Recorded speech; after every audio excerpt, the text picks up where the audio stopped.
Synonymous with food, health and lifestyle, Ms. Rashmi Uday Singh has been a TV host, author of 40 books, winner of Gourmand World Cookbook Award and several other prestigious titles. Continuing her 15-year path-breaking research in global vegetarian dining, she has presented international food shows besides contributing in various national and international publications. Welcoming Rashmi Uday Singh, the face of India at various international platforms for food and health.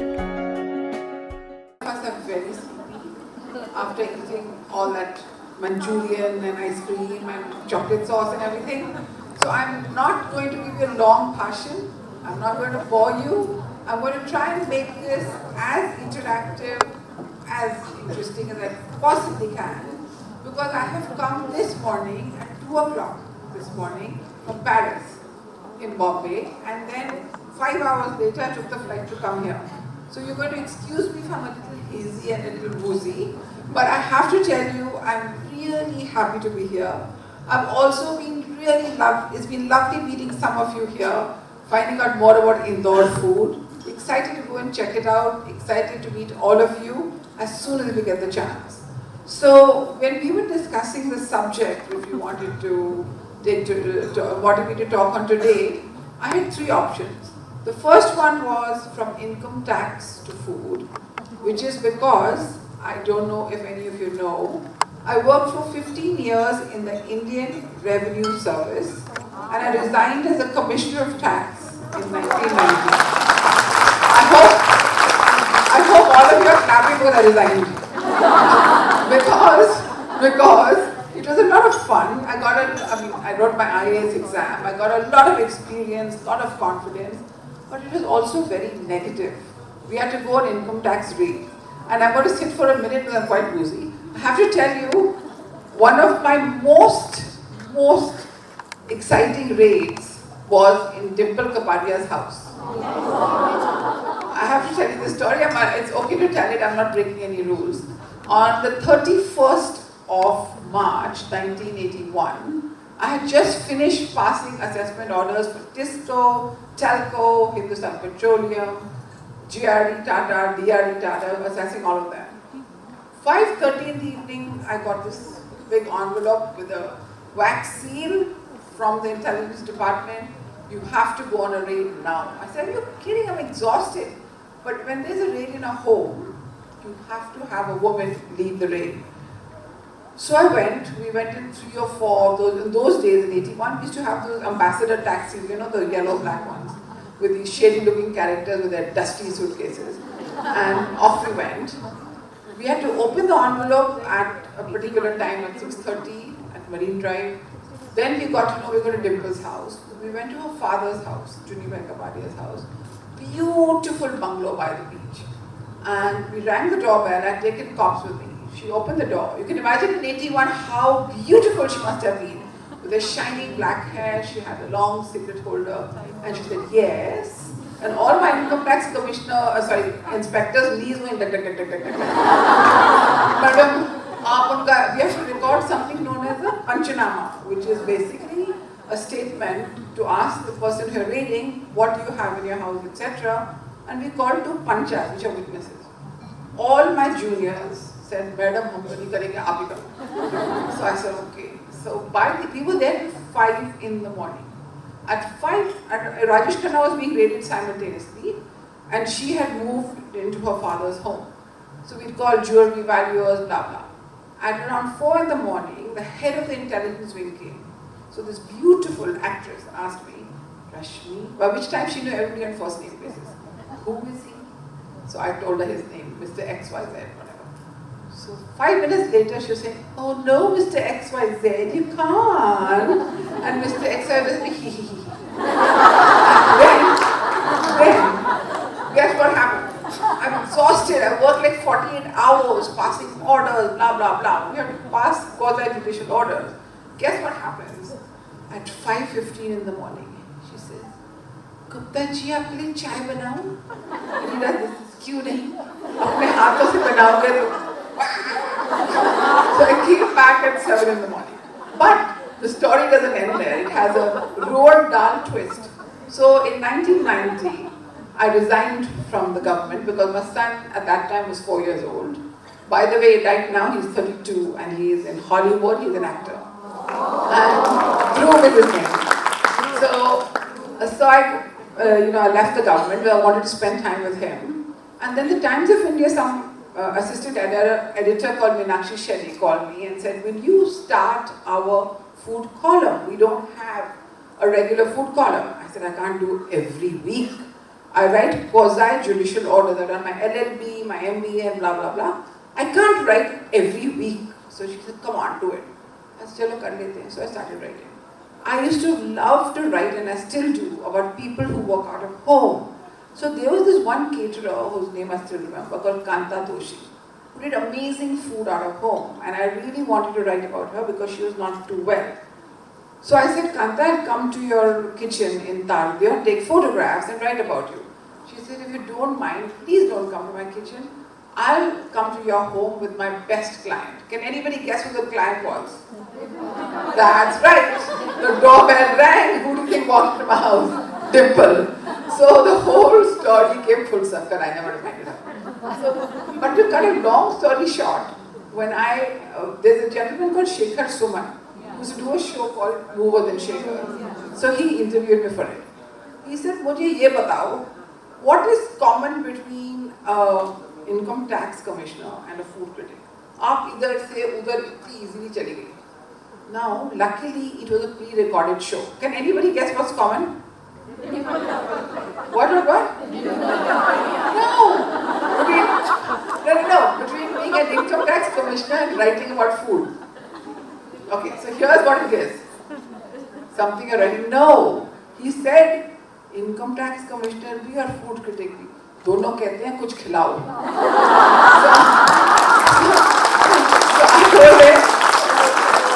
So I told that guy, I said, when the show got over, I said, you joker, you were just telling me how the income tax is troubling you. And now you're saying, oh, cut.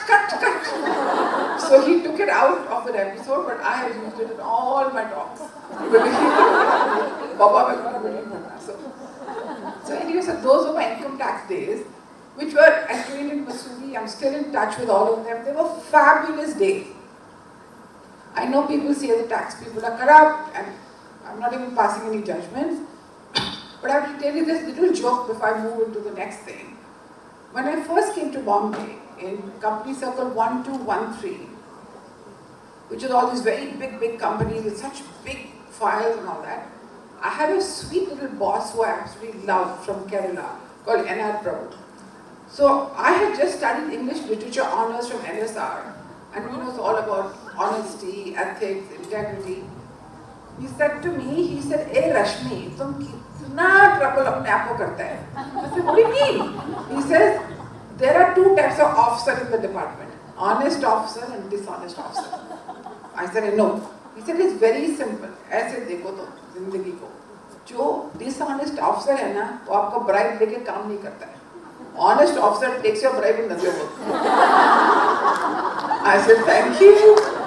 And so began my understanding, but it was a very big learning experience, you know. I won't tell you all about the other raids, you might get fed up. One more.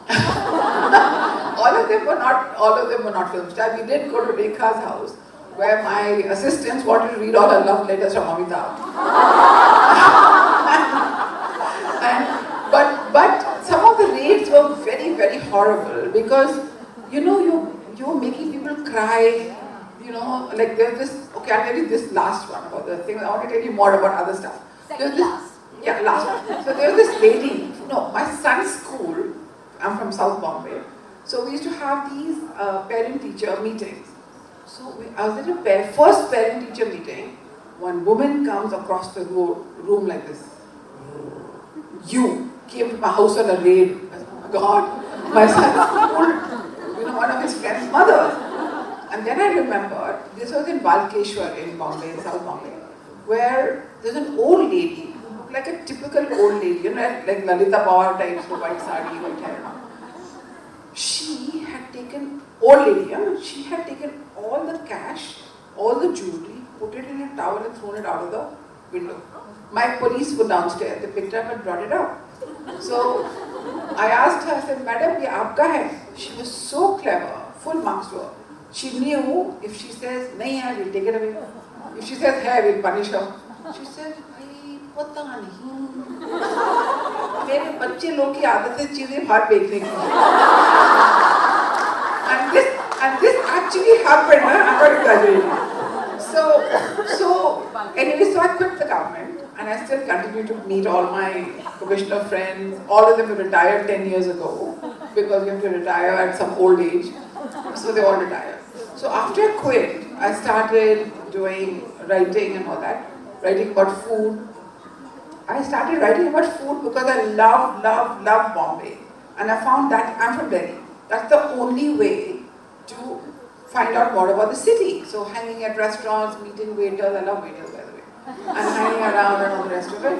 And so I happened to be at the right place at the right time, and I wrote India's first ever city restaurant guide, which was called the Midday Good Food Guide to Mumbai, which was rejected by 3 publishers. And it was, when it came out, there was no internet in those days, okay? There was no internet, so you couldn't find that information anywhere. So when the book came out, it was on the national bestseller list, only because there was no internet. Okay, now that horrible thing has come, so now there's no chance of those kind of things. So anyway, so that's how this whole food thing started, because I loved writing about restaurants, discovering my city. For me, it's all about discovery. It's not about expertise and, oh, I have the best palate and all that nonsense. I like to discover and have a method of discovering, which I've been doing before internet, which I call my hashtag foodie blind dates. People I meet who I've never met before. I'll give you 2 quick examples. Now, of course, it's easy to do a foodie blind date. You put on your Instagram, put on your Twitter, Facebook. I'm coming to New York. Anybody wants to meet me on a blind date and we should go to a off-the-eaten-track restaurant and they do it, right? But before that also, I used to have a phone number with a answering machine which goes cut, cut, cut, cut, you know, those little cassettes which none of you may have seen before your time. So people used to call me. So I put in my column that I want to explore the Muhammad Ali Road, the very Muslim area, for Bora food and all that. So one guy called up and said, my name is Arif Memon and I will help you explore it. Let's meet at Badshah Kulfi house at 7 o'clock. My husband threw a fit. How can you meet a strange man at 7 o'clock in the evening? I said, he's not a strange man, he's my reader. So then I went at 7 o'clock to Badshah Kulfi house and guess what happened? He was more scared than I was, he came with his wife.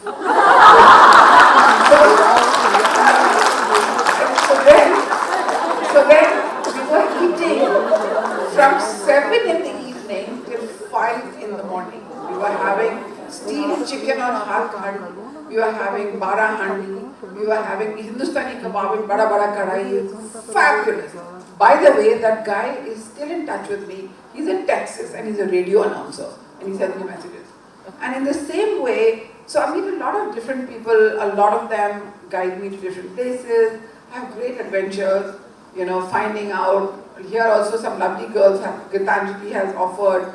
And even here, I'd love to do a foodie blind date and go to places which you guys love and know.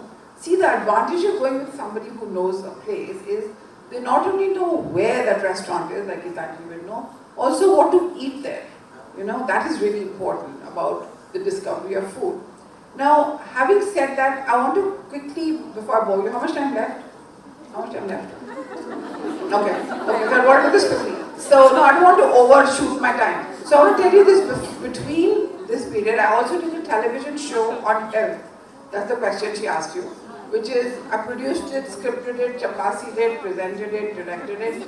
I shot with the greatest doctors of the country, all, whether it was Dr. Pratap Reddy in Chennai, Dr. Naresh Trehan of Vedanta in Delhi, etc., and Deepak Chopra, who at that time was at the height of his mind-body medicine powers.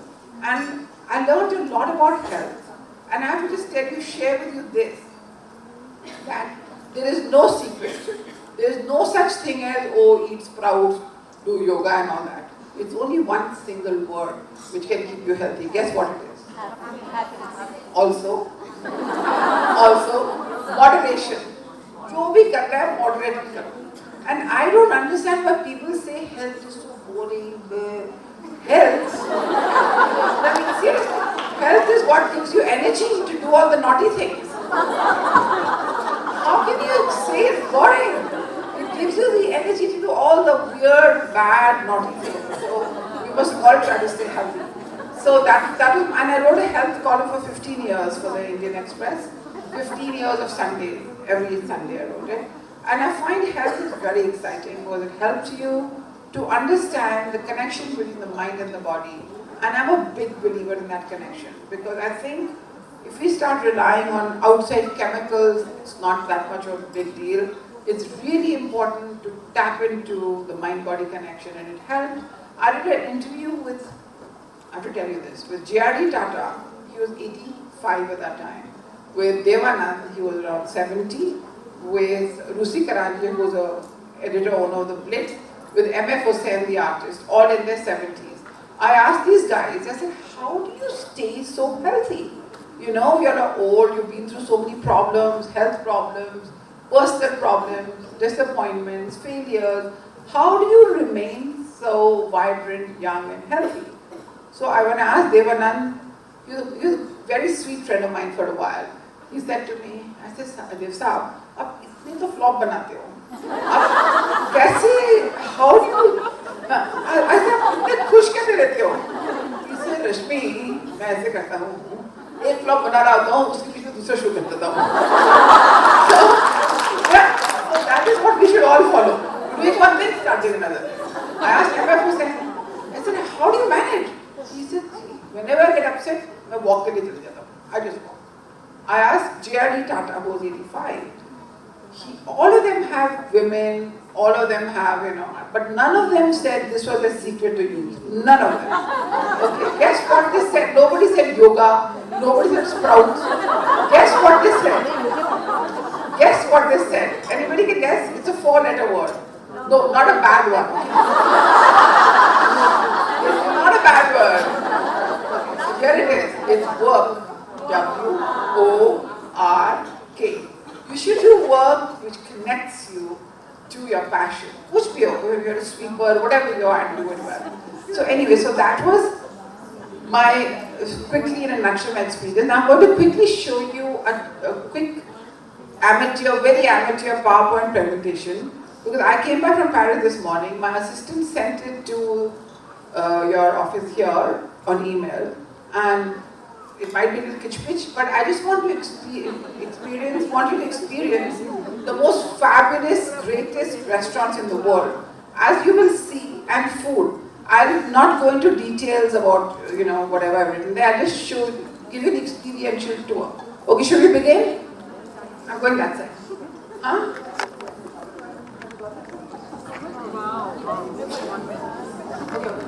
Okay, let's begin.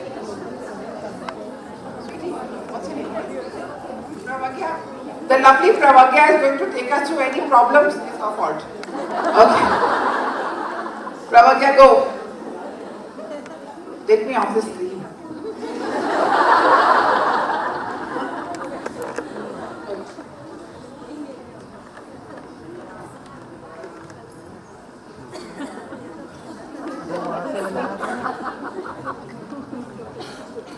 Do you want me to do anything?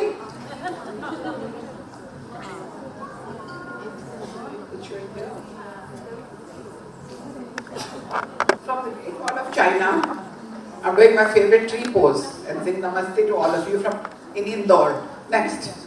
Quick. Let's not overshoot our time. This is in China. You can go ahead. You want me to do this? Okay, let's go.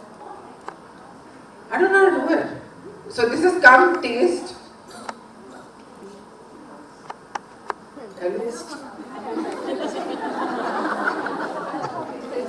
You just do it from there. Just do it from there, doesn't matter. Okay, quick. Okay, let's begin. Now go fast forward this one. Okay, let's begin. Now do this. The next one. So this is Asha Bhosle, who's one of our most favorite secret icons. I actually got her cooking and singing at the same time, and this is from my Instagram feed. Can you put this on, sweetheart?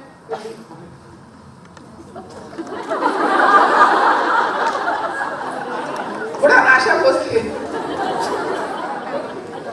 Everybody knows do you know she has restaurants? This was in her restaurant in Dubai. She's brilliant. Okay, come.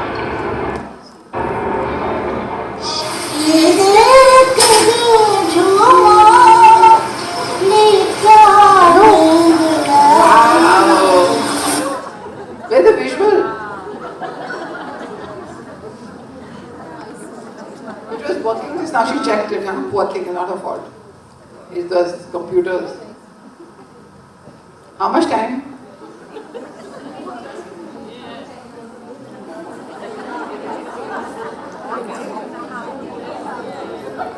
You know, girls, I have to tell you, we check everything 3 times when you're waiting lunch.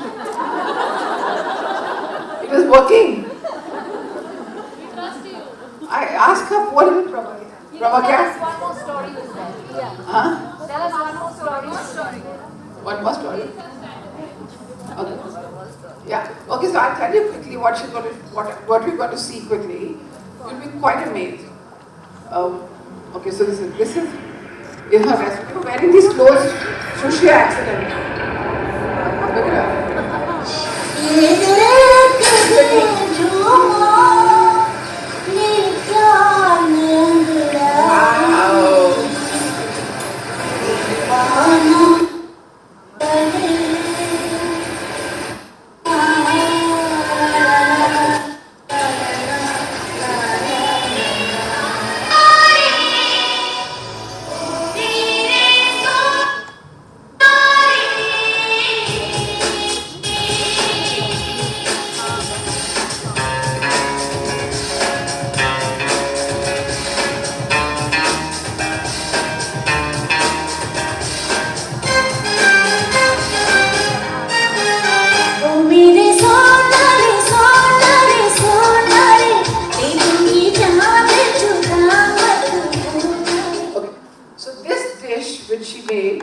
Was R.D. Burman's favorite dish. The recipe is his.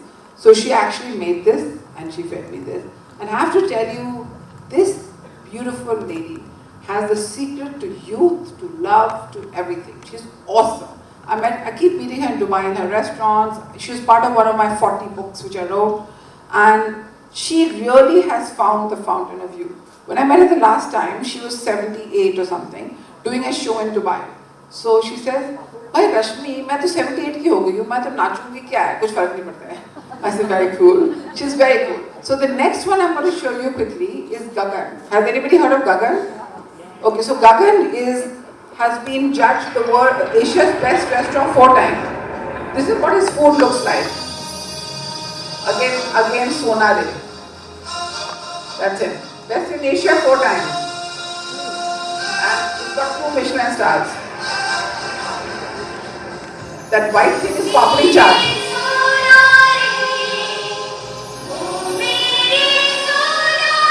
It's papri chaat, this one.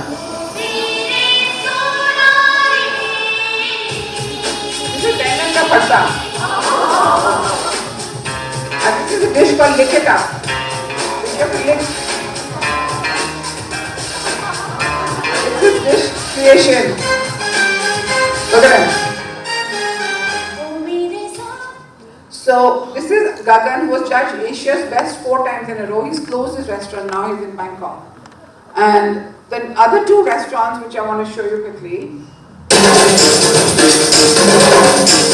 The world's best, Italian.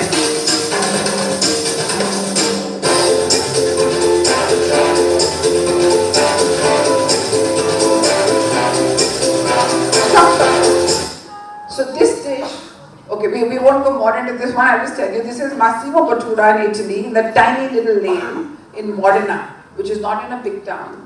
This guy has reinvented Italian cuisine, and that dish we saw is a very, very world famous dish called Oops, I broke the lemon tart. Because one of his waiters actually broke it. So he then created a dish around it, the broken plate and the broken tart. Can we do the next one quickly? This is, I shot this like 4 days ago in Copenhagen. Vegetarian 33-course menu. Is it working? It's called Noma, this restaurant. This is Noma.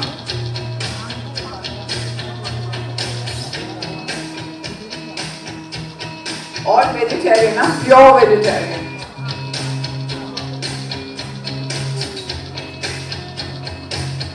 All vegetarian. That's the chef. Okay, stop. So just quickly to give you a quick recap, how much time do we have to left? Because I have lots of stuff I don't want to bore you with. 45 minutes. So quickly, see, when gastronomy first started, we always looked to France the world looked to France for inspiration. But does anybody know, I'm sure Anita knows, how the restaurants that we know today came up? Do you know it was because some aristocrats were beheaded in the French Revolution? Because they beheaded the aristocrats in the French Revolution, their brilliant chefs ran away and set up chefs. And so began the tradition of the gastronomic restaurant in France. And so since then we were looking towards France for inspiration. The mother sauces, Escoffier, Anton Carême, and blah, blah, blah, blah, blah. And after that, we started looking east for inspiration. Japan, finding more and more inspiration in lighter, brighter sauces and things. At the same time, Ferran Adria, I have all those visuals, but I'm not going to take you through them now because I don't think we have time. So Ferran Adria created what is known as molecular cuisine, where he used a lot of science in making familiar things look unfamiliar and unfamiliar look familiar. I've been to his restaurant called El Budi. It was mind-blowing. A lot of people started following his molecular gastronomy, but now it's passé. And overturning him came this guy who I just showed you, Noma, who believes, René Redzepi is his name. He was judged the world's best twice in a row. This guy believes in just foraging in his backyard and creating food, dishes, masterpieces with foraging in his backyard. I don't know how many of you vegetarians will appreciate this, but he uses a lot of ants in his food. And we are also looking now to Peru for a lot of the Peruvian flavors. I have lots of photographs of the Peruvian chilies and of exploring the world through different spices and all, which I've been doing. How many of you are vegetarian here? Wow. So I have to tell you, I have just completed a thesis which I've submitted, and I'm going for my graduation next month to the University of Reims and something called HEG, which is part of Le Cordon Bleu, where my thesis is called The Rise and the Rise of Vegetarianism. It's a thick thing like that I've done. I've also been exploring vegetarian food around the world, and I have some lovely visuals, but I don't want to overshoot my time, of China, for example, Shanghai. I've got visuals of that. On 3 floors, fabulous vegetarian food, 1 Michelin star, pure vegetarian in China. It's called Fue Hue. I just came from Poland. I did 10 days of research. Warsaw, would you believe this? Warsaw is the capital of vegetarian, vegan restaurants in the world. So is Berlin. So there's lots of changes coming about, silently, slowly taking over the world. And I think it's a great thing for several reasons, though I'm not a vegetarian. But I think it's really important that we keep the planet's ecology in mind, and all of you anyways are doing that. So that's great. And I think I'm going to now stop talking too much, and Prabhagya, you can switch off the rest of the presentation. But it was lovely being here. Anybody wants to come a foodie blind date with me, please do. Well, Gitanjali is signing up for it. Yeah, come. So let's go together and eat on the streets. What do you think? Yeah. Good idea? Okay, lovely. Wish all of you a lovely, lovely time. And God bless you. And make your life into a series of miracles, punctuated by great dinners and great meals. Thank you.